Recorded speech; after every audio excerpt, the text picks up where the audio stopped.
Bueno, hoy vamos a hablar de algunas implementaciones de algunas de las unidades que están acá, las más relevantes. Para tu gusto, ¿tú viniste a la clase pasada? David, ¿cuáles son las unidades más relevantes? O quizás más complejas. Eso es como gusto personal. Sí, por eso, para tu gusto. No te voy a decir si está bien o está mal. ¿La unidad de control? La unidad de control. Hola. El RBank. RBank, ya. No me acuerdo que fue el Branch Unit. No me acuerdo que- Branch Unit es la que decide si hay que saltar o no. Branch en M32 es como jump en X86. También. También, ya. ¿Algo más? ¿O esa es tu selección? Una selección sofisticada. ¿Alguien tiene otra selección? ¿De qué? ¿De cuáles son las unidades más importantes? Los MOOCs, por supuesto. Los MOOCs, ya. Y yo apostaría más por el, o sea, diría más que la luz es más complejo, porque no realiza una cantidad de cosas. La ALU, sí, yo también pondría la ALU. De hecho, uno podría decir que si uno quisiera reducir a la mínima expresión el computador, no podría dejar de estar la ALU. Uno podría sacar varias cosas, pero la ALU debería estar sí o sí, que es la que hace las operaciones en sí misma. ¿Qué más? Las operaciones aritméticas y lógicas al menos. Bueno, debería ser La unidad de control yo creo que es una buena elección también.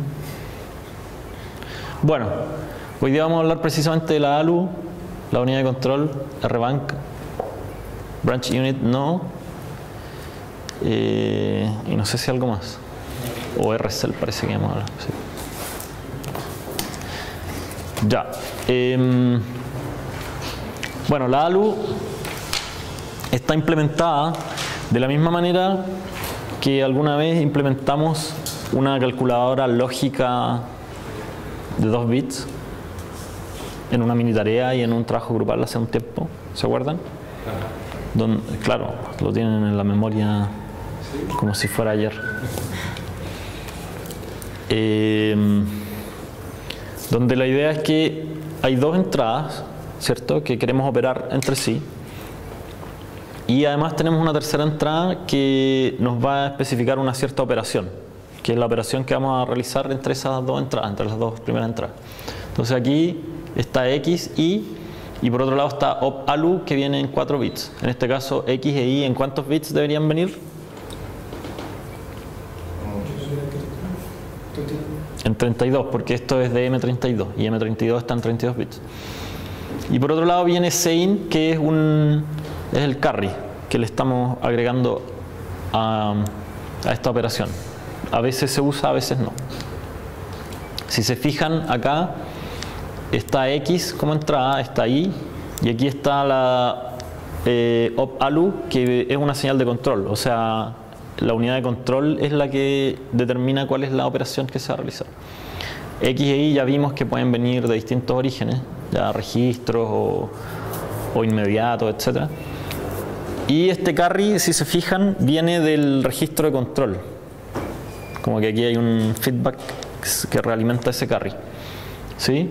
Y por otro lado el Z, que es la salida, bueno, va eventualmente al bus mágico. Que está acá.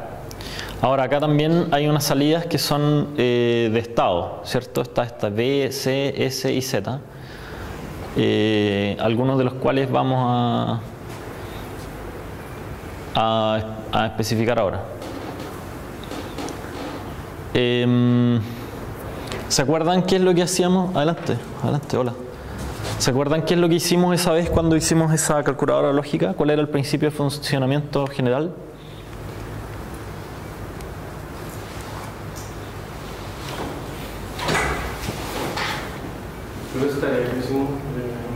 ¿Ah? Eso sería el segundo de la calculadora. La mini tarea, sí, o también un trabajo grupal hubo de lo mismo. ¿Se acuerdan cuál era el principio de funcionamiento? La idea de nuevo es, tenemos dos operandos y un operador y queremos saber el resultado, queremos tener el resultado. ¿Iba a decir algo? Sí, no, que estaban todas las operaciones y con el MUX elegía qué resultado entrega.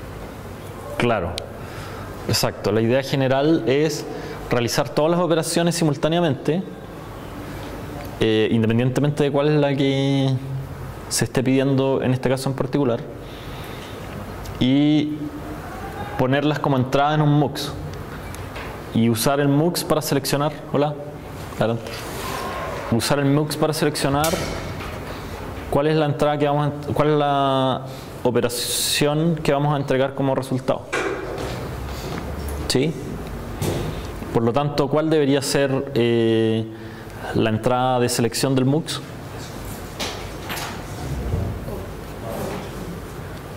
En realidad no es directamente el OP-ALU, pero sí es algo que está muy relacionado con el OP-ALU, ¿sí?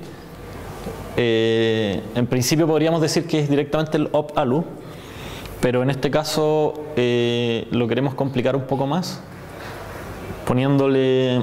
en realidad tenemos menos operaciones acá, tenemos menos circuitos que hacen operaciones que las operaciones que hay que puede hacer la ALU. Y lo que ocurre es que hay ciertas operaciones que se realizan, hay algunos grupos de operaciones que se realizan con el mismo circuito acá, pero con distintos parámetros. ¿Sí? Vamos a ver un ejemplo de eso al tiro.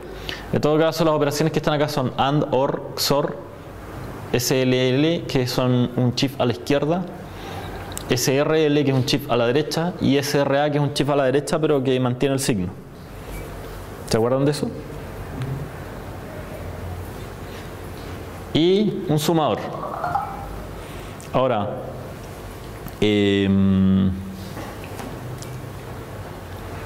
vimos en algún momento las operaciones que tiene la ALU, la tabla, ¿o no? Ya. Esta es la tabla de operaciones que hay de la ALU. Creo que la subí a curso. Hay varias de estas operaciones que se van a hacer, que son todas estas que se van a hacer con el sumador, ¿ya? Que son una suma con carry, una resta y una resta con carry. Ya. De vuelta acá, entonces de nuevo la ALU realiza en paralelo las 7 operaciones, indistintamente de cuál vaya a ser finalmente la operación que se está pidiendo. Y este MUX selecciona la salida.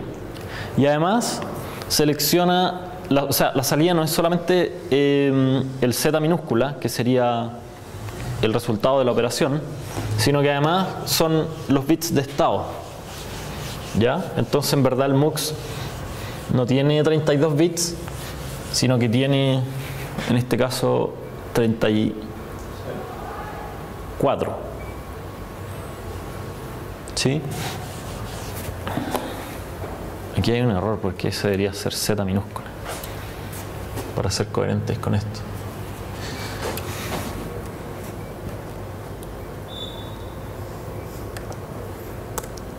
Aunque esa notación está medio rara, pero al menos vamos a ser coherentes. Ya, entonces el B y el C vienen de cada uno de estos. Cada una de estas operaciones, además de entregarnos el resultado, nos entrega el B y el C. Por lo tanto, tenemos 34 bits de entrada, los 32 del Z minúscula más esos dos.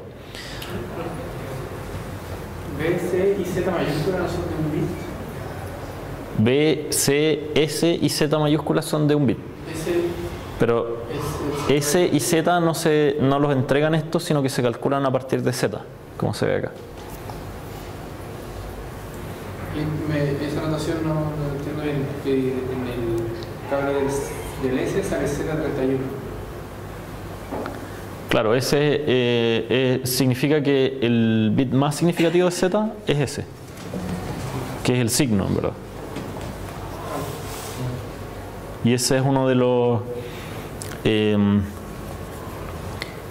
los bits que se van al estado. Todos estos bits de acá se van al estado. ¿Por qué creen que el bit de signo es relevante en el estado? ¿Sabes si estamos de positivo o negativo en una otra dirección? Ya, ¿y eso por qué es relevante como estado? Ya, Si comparo el resto de decir positivo. claro. ¿Y por qué eso es relevante? Porque eso va del branching que nos puede llevar a un salto. Claro, exacto. Porque normalmente, o sea, digo porque es relevante como estado. Claro que si yo hago una operación es relevante el signo, pero digamos, puede ser que yo solamente quiero usar el resultado que va a estar en Z, y eso en Z minúscula, y eso va a ir a lo mejor a guardarse memoria o alguna otra operación, y con eso eventualmente podría bastar. Pero resulta que cuando quiero hacer saltos condicionales y hago comparaciones del estilo de mayor que o menor que, ese signo es el que me puede decir si en la instrucción siguiente voy a tener que saltar o no. Por eso hay que guardarlo en el estado. Lo mismo el Z, que es el 0. ¿Se acuerdan que también hay algunas condiciones que son saltar si está en 0 o no, o saltar si es igual? Bueno, el Z, si se fijan, es un Z mayúscula, es un NAND. Es un NAND de todos los bits de Z. Hola. No, es un NOR. Es un NOR. Perdón, es un NOR. Entonces, si todos los bits de Z son 0, el OR va a arrojar un 0 y por lo tanto el NOR va a arrojar un 1, que es el caso cuando Z minúscula vale 0. En cualquier otro caso, si cualquier bit de Z minúscula es 1, el OR va a arrojar un 1 y por lo tanto el NOR va a arrojar un 0. ¿Sí? Por lo tanto, este Z mayúscula nos va a decir si Z minúscula es 0 o no. ¿Sí? Esos son esos dos bits que se calculan a partir de Z. En el caso de los otros bits de estado que hay acá, está ese B que para todas las operaciones vale 0, salvo para add. Y lo que ve es si al realizar la operación se produjo un cambio de signo en el resultado, que puede tener que ver como con un overflow de la operación. O sea, si el bit más significativo de X31 es igual al de Y31, pero el del resultado es distinto, ese B se va a ir a 1.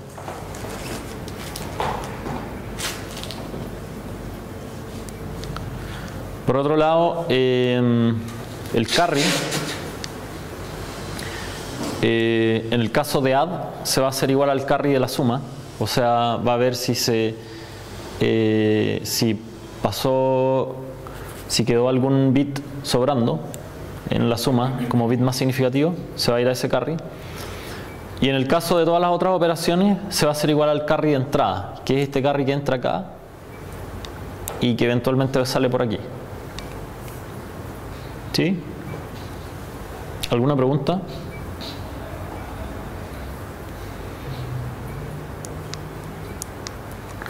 Ya. Hay aquí un circuito combinacional, que es este de acá, que hace varias cosas que permiten en el fondo que funcione la ALU. ¿Sí? Por ejemplo, traduce a partir de la operación que hay en la ALU cuál va a ser el circuito que vamos a utilizar, cuyas salidas vamos a utilizar. ¿Sí? Como dijimos, en general uno esperaría que aquí hubiese una relación 1 a 1, pero no es exactamente así porque hay varias operaciones del tipo op-alu que vamos a realizar con el mismo circuito add. Entonces por eso ese cell en esos casos va siempre a arrojar el código de add, que sería 110, ¿cierto? Por otro lado, cuando ocurre ese hecho, en algunos de los casos vamos a usar i como segundo argumento de la operación y en otros casos vamos a usar el negado de i. ¿Cuándo necesitaríamos usar el negado de i? Para la resta. Para la resta. ¿Se acuerdan cómo se hacía una resta? ¿Ah? una suma. Con una suma, pero si quiero hacer x menos y, ¿cómo calculo eso? X más, o sea, X más y negado. X más y negado más 1.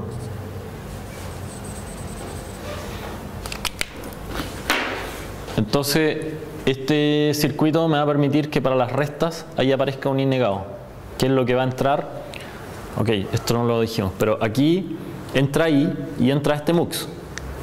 En este mux, por un lado entra i en una entrada directamente y en la otra segunda entrada tiene solamente 2 entradas y por lo tanto tiene un bit de selección. En la segunda entrada lo que va a entrar es i negado y por eso tenemos un negador ahí donde están negados todos los bits de i, ¿sí? Entra ese mux como una segunda salida. Luego, dependiendo de lo que arroje este circuito, si arroja un 0, el mux va a arrojar por acá i, y eso es lo que realmente entra como i en todos los circuitos de acá, ¿sí? Entonces este circuito está decidiendo si lo que usan como segundo argumento de los circuitos de acá es i o es menos i, ¿sí? Y por otro lado, también este circuito se encarga de calcular cuál va a ser el carry que van a usar estos circuitos de acá, que en realidad solamente lo usa add, porque los otros no tienen un carry, las operaciones que hay acá, ¿sí? Entonces, en la diapositiva siguiente vamos a ver cómo se diseña este circuito, como bien general, y después probablemente vamos a ver algo más en detalle. En la podríamos poner Hola. una octava operación sin mayor problema. Sí, así es. Se podrían agregar otra operación manteniendo el cell y modificando este circuito. ¿Qué operación te gustaría poner? No, solamente por si ahora necesitamos una operación.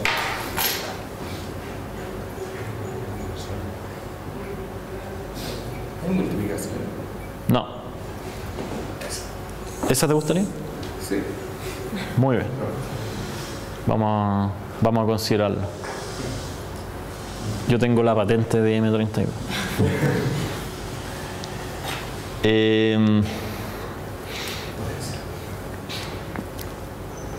Bueno, aquí están las operaciones que puede realizar la ALU, ¿ya? Add, ADX, sub-x, AND, OR, XOR, SLL, SRL, SRA. Y si se fijan, de aquí hacia abajo hay una correspondencia 1 a 1 con algún circuito de estos, que son todo eso de ahí menos add. Está AND, OR, XOR, SLL, SRA, SRL, lo mismo que acá, que corresponden de nuevo a el AND lógico, OR lógico, XOR lógico, desplazamiento hacia la izquierda, desplazamiento hacia la derecha y desplazamiento hacia la derecha con signo. Y para las 4 operaciones de arriba, la operación, o sea el cell, que es el circuito que vamos a usar acá, va a ser siempre el add, solamente que con distintos y con distintos carry, ¿sí? Por ejemplo,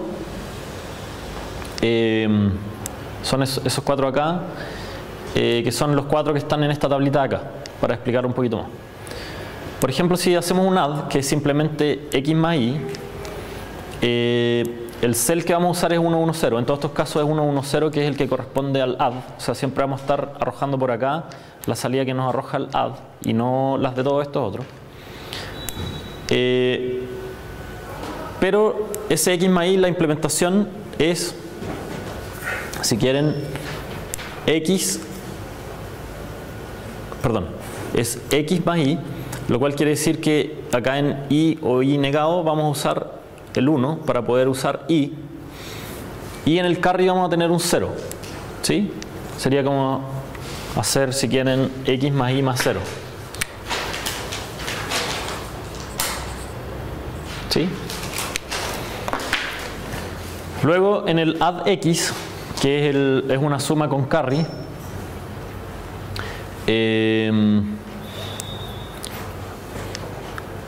esto quiere decir que independientemente de cuál sea el carry de entrada, siempre el carry va a ser 0, cell 110 y i va a ser 1 para que sea el i positivo.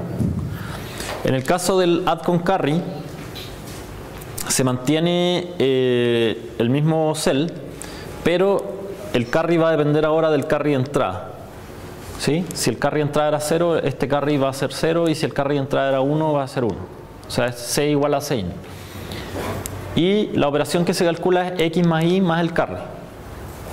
¿Sí? Que es lo que normalmente calcula este add. Por otro lado, si hay una resta, lo que vamos a hacer es poner de nuevo 110 acá. Independientemente de cuál sea el carry de entrada, vamos a poner un 1 en el carry de salida que se usa para poder tener ese 1 de ahí. Y acá vamos a tener un 0 para permitir que se use el i negado. Y así poder producir x más i negado más 1, que es lo mismo que x menos i.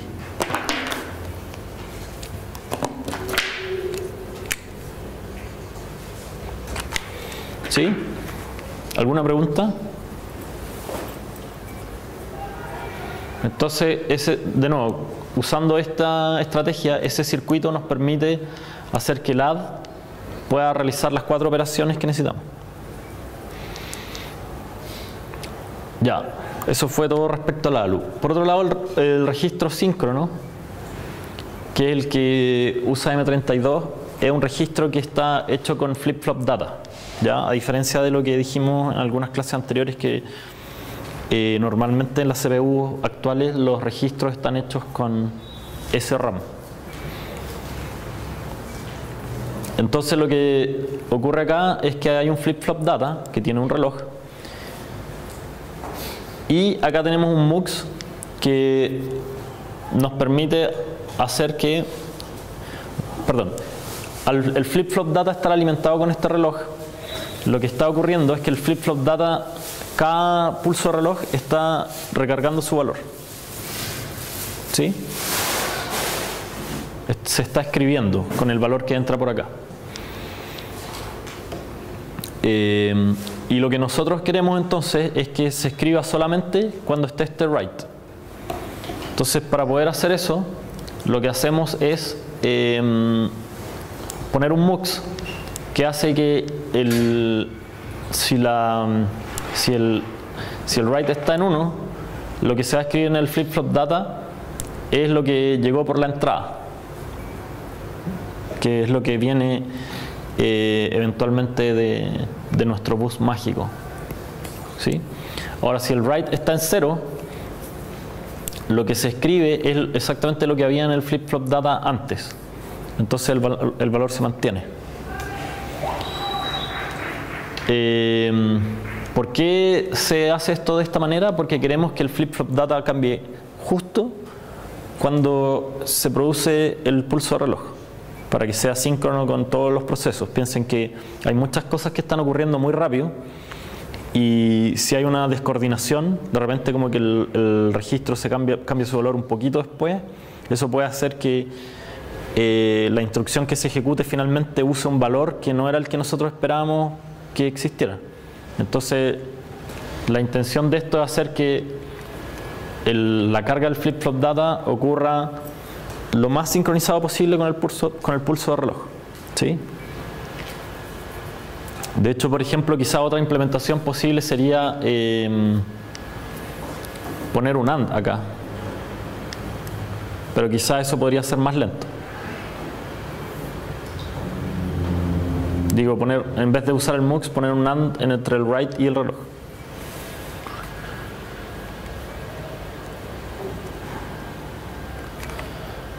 Ya. El banco de registros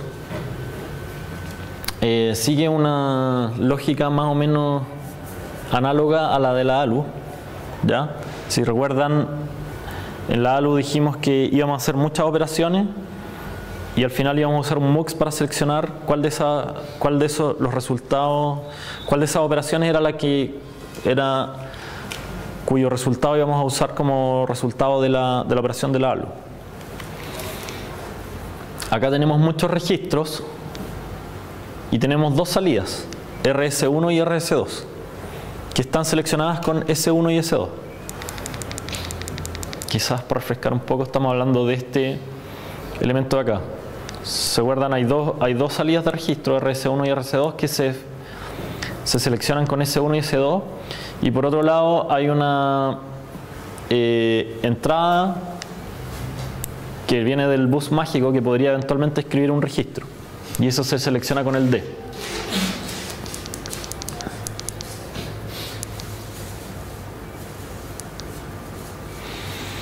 Entonces acá tenemos los 32 registros. En verdad acá hay 31.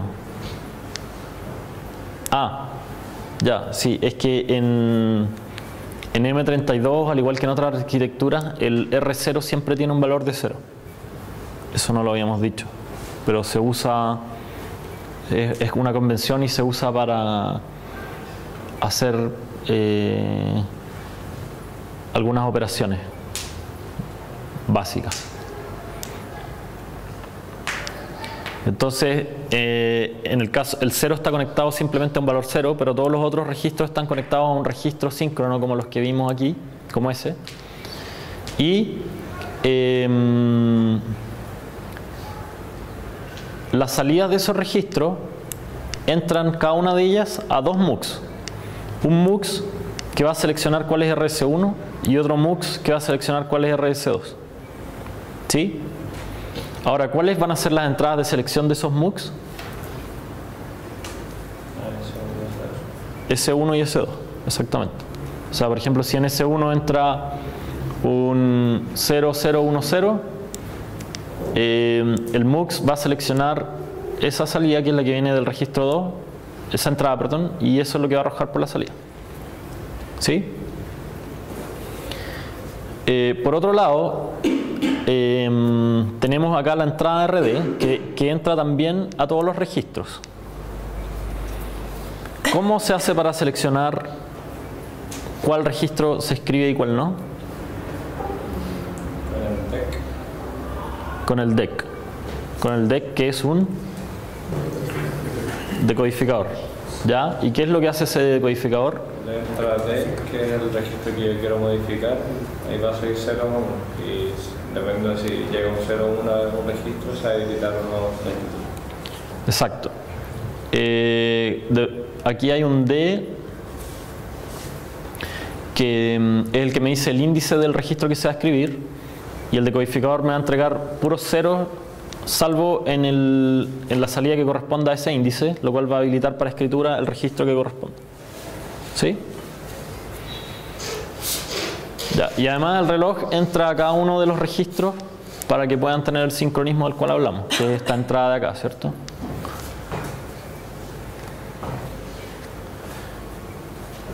¿Qué hora es?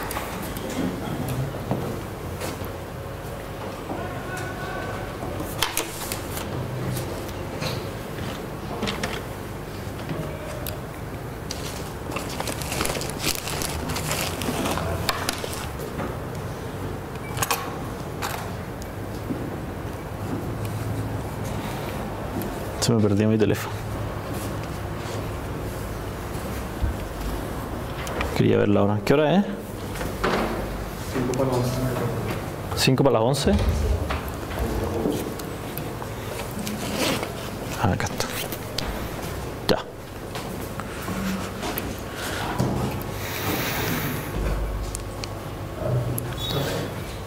En la diapositiva anterior serían 32 registros Claro. en cada multiplexor. Pero entonces no tendrían que ser 5 bits.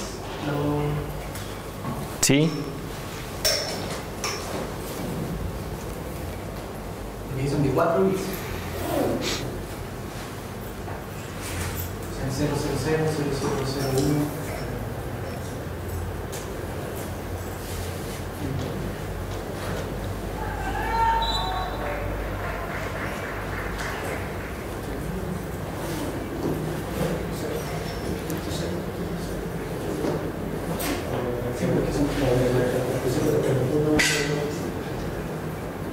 Tienes razón. estos números de acá deberían tener un bit más. Porque el 31 es 5 unos, por ejemplo. Y bueno, y estos deberían tener un 0 más a la izquierda.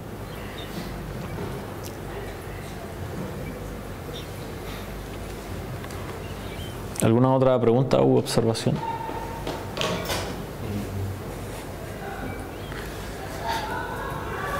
Ya.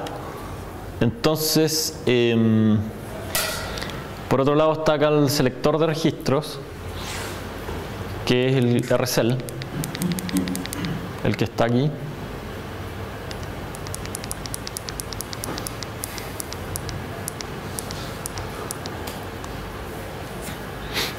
Que a partir de la instrucción va sacando distintos bits, ¿ya? Que son en estos rangos que aparecen acá, del 23 al 19 van a ir a D, del 12 al 8 van a ir a S2, del 23 al 19 es una opción para S1, que es también el registro de destino, y del 18 al 14 es otra opción para el S1. Y quien decide eso es este bit RDDEST, que en el fondo nos dice si la operación está haciendo que se lea como primer argumento el mismo registro que es el de destino, ¿sí? O sea, para operaciones del tipo, por ejemplo, R1 igual R2, perdón, igual R1 más R2, ¿sí? Entonces en este caso en el fondo D va a ser igual a S1 y en ese caso este bit debería estar en 1, ¿sí? Y por eso usan los mismos bits del 23 al 19.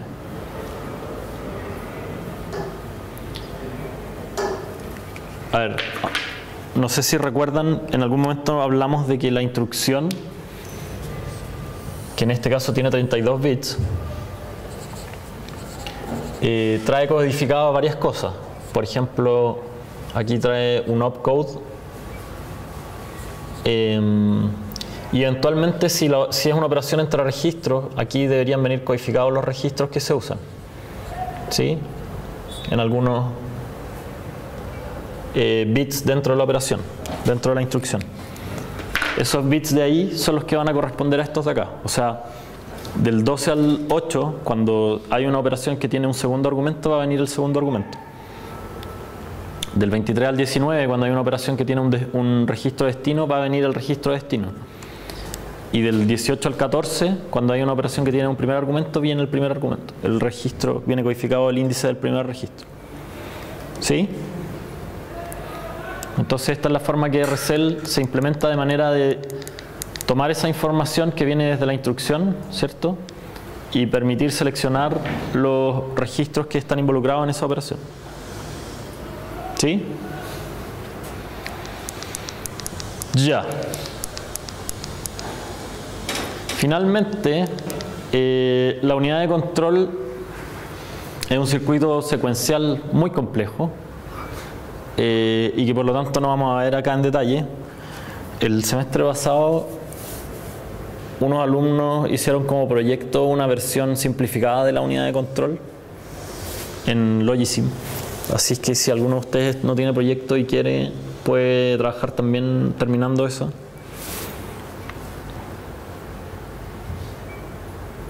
No veo mucho interés. Pero se puede pensar o diseñar como una máquina de estados, ¿ya? Que es la metodología que hemos seguido en el curso para diseñar circuitos secuenciales, antes de ver diseño modular. Entonces, tal como vimos, cada ciclo de reloj, o sea, en cada operación hay 4 o 5 ciclos de reloj, y en este caso cada estado va a representar uno de esos ciclos. En el primer estado estamos en la primera parte de fetch, en el segundo estado estamos en la segunda parte de fetch, En el tercer estado estamos en decode y en el cuarto estamos en la primera parte de la ejecución, y si la hay, en el quinto estado estamos en la segunda parte de la ejecución. ¿Sí? Entonces, si se fijan acá, las entradas tienen que ver con qué es lo que pasa, qué estamos recibiendo como señales de control, y las salidas tienen que ver con las señales de control que envía esta unidad de control. Las entradas tienen que ver con lo que viene desde el bus de control, mejor dicho, ¿ya? Que es esta entrada de acá. O sea, veamos de nuevo cuáles son las entradas de la unidad de control. Son clock y wait por este lado, y por este lado también está branch. Eso también podría influenciar cómo va a ir cambiando el estado de la unidad de control. ¿Sí? Y las salidas, acá no sé, perdón, también está como entrada la instrucción. Las salidas que se ven acá son solamente read y write, pero hay muchas más, que son ¿cuáles? La salida de WRIR, LDTest, WRLD. Claro, y todas esas y muchas más que son, ¿cómo se llaman? La operación de control. De control estaba bien. De control, sí.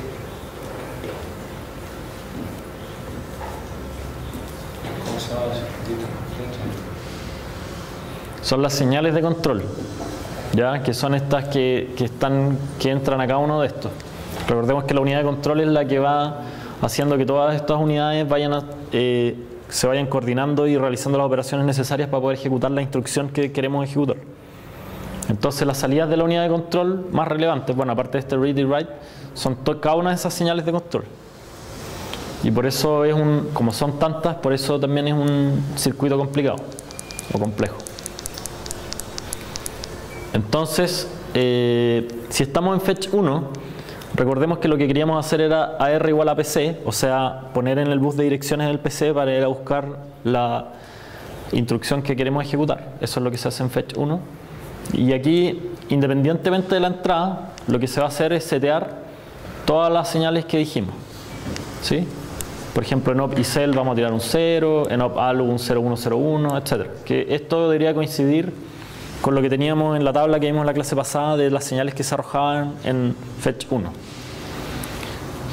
Luego, independientemente de lo que haya en la entrada, vamos a transitar hacia fetch 2, o sea, este es un tránsito obligado. Y ahí, eventualmente podríamos quedarnos en un loop esperando dentro de fetch 2 mientras esté seteado wait en 1. ¿Qué es lo que pasa cuando wait está en 1? ¿Por qué wait estaría en 1? Porque lo que estamos buscando en memoria no ha llegado. Claro, porque la memoria no está lista todavía para entregar el valor que le pedimos. ¿Cuál fue el valor que le pedimos? Salió por Claro, ¿y eso qué es? ¿Ah? PC. PC es la dirección. ¿Y qué es lo que hay en esa dirección? Una instrucción. La instrucción. La siguiente instrucción. Claro, la siguiente instrucción. Entonces, mientras la memoria no haya escrito todavía en el bus de datos la siguiente instrucción, la memoria debería setear wait en 1 y nos vamos a quedar esperando aquí en fetch 2. Eso podría tomar varios ciclos de reloj y en el mejor de los casos va a tomar 1. Luego, ahí lo que ocurre es exactamente esto. Seteamos en IR, que es el registro que guarda la instrucción, que es este que está acá arriba. Ahí. Guardamos la instrucción y eso se logra haciendo que la memoria escriba en el bus de datos y nosotros leyendo con opdbi en 0, etc. Esto lo vimos más en detalle en la clase pasada, así que no voy a volver a hacer hincapié en eso. Luego, si ya wait está en 0, vamos a transitar hacia decode. Hola. Y lo que ocurre ahí, según vimos en la clase pasada, es que el PC se incrementa en 4. ¿Sí? Esto también tiene sus señales de control involucradas y aquí no hay ninguna condición extra, o sea, este tránsito también es obligado. Y aquí, una vez que estemos en exec 1, hay varias condiciones que nos van a llevar de nuevo a fetch 1 y otras que nos van a llevar a exec 2. ¿De qué va a depender eso? De la instrucción. Si la instrucción necesita 2 ciclos de ejecución, vamos a pasar para acá por ejemplo en el caso de load word o jump, necesitamos 2 ciclos, como vimos en la clase pasada, mientras que, por ejemplo, para las operaciones lógicas, aritméticas, necesitamos solamente un ciclo. Y por lo tanto ahí vamos a volver a fetch 1. ¿Sí? ¿Alguna duda? Ya. Si uno ahora quisiera construir un computador que sea capaz de hacer más instrucciones por ciclo, o donde los ciclos puedan ir más rápido, mejor dicho, donde podamos ejecutar más instrucciones por tiempo, tenemos varias alternativas. Por ejemplo, dentro del ciclo, los limitantes que tenemos es que dentro del ciclo la unidad de control calcula las señales de control, ¿cierto? Que son, de nuevo, lo que estamos diciendo es que la unidad de control que está aquí calcula cada una de esas cositas de acá, las señales de control, para decirle a todas las componentes qué es lo que tienen que hacer. Y las unidades de cálculo efectúan los cálculos que tienen que hacer, por ejemplo la ALU, los MUX, etc. Y luego las unidades de almacenamiento guardan los resultados, ya por ejemplo los registros, el banco de registros, etc. Este es como el ciclo completo. Y esto se tiene que hacer en orden. Yo no puedo hacer estas 3 cosas en paralelo, porque si no, podría, por ejemplo, guardar un resultado de algo que todavía no se ha calculado, entonces voy a tener como un valor anterior. Entonces me tengo que asegurar de que una vez que se realizó esto, realmente, o sea, cuando empiece a hacer esto, realmente se haya terminado lo que estaba haciendo antes. Por eso, eso es como una cota temporal de cuánto debería durar un ciclo que es una parte de una instrucción, ¿cierto? Aquí tengo como 3 tiempos que en el fondo se van a, al menos, el total de tiempo que voy a usar debería ser al menos la suma de los 3. Eso es lo que dice acá, el ciclo de reloj está acotado por la suma de esos 3 tiempos.